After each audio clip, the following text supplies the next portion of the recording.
हाय मोर जुआर समस्त को चलून बनामा आज पनीर रो भुर्जी जेनथिले मुई न मिर्चा लहसुन आउ अदा टिके बागी करे छोट छोट काटिकी नहीं जाइछे आइन बहुत सारा प्याज नहीं जाइछे आ गुटे पनीर रो स्लाइस नहीं जाइछे आपण माने चाहिले जदी जेन भी माप देखोछे सेटा डबल करी भी नहीं पारबे।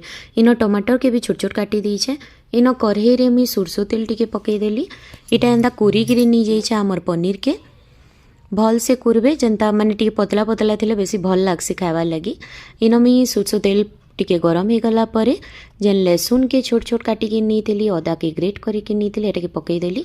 एटा टिके भाजी देमी जनता टिके तार बढ़िया स्मेल गुटे आसवा। स्मेल आसी सारा परे इन मुई सरसों जीरा किंबा आपन चाहेले एथरे पंचफुटन भी पकई पारबे।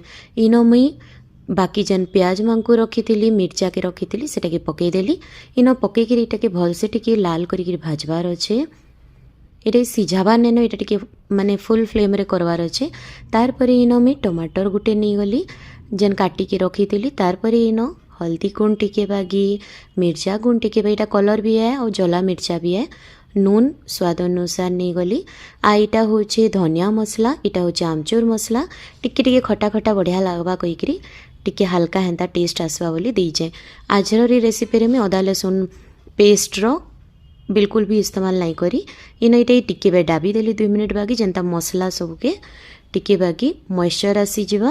तार इन घाटी देकरी तार माने भाजी ही गला परे इथरे जेन पनीर आमर थिला ताके पकईकि टिके हल्का हल्का करिकरी इन भाजी दउचे। इटा आमर जेन माने आमे वेज खाएसु ताकर इटा भुर्जी है। तो अंडा भुर्जी बागी ही दिसी टिके भाजी गला परे या भल से टिके भाजी देमा 5 मिनट बागी बेसी एंदा माने मिक्स करवा नैन थरे 2 थर खाली एंदा उलट पालट करवार अच्छे और टिके हल्का स्पीड करिकरी फ्लेम के इटा के भाजवार अच्छे।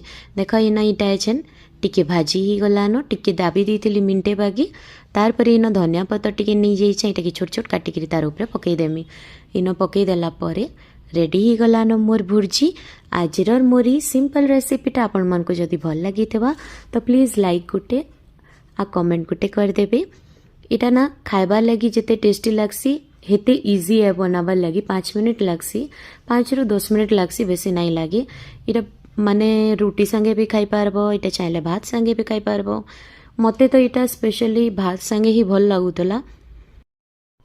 जेन माने इटा जदि रुटी सा खाइबार लई चाहेबे तो आउ गुटे अधे टमाटर भी एक्स्ट्रा पकई पारबे टिके सेटा लोतपतिया हेबा भल लागबा खाइबार लगी। चलून बाकी आमे देखा हेमा मोर नेक्स्ट व्लॉग रे। Thank you.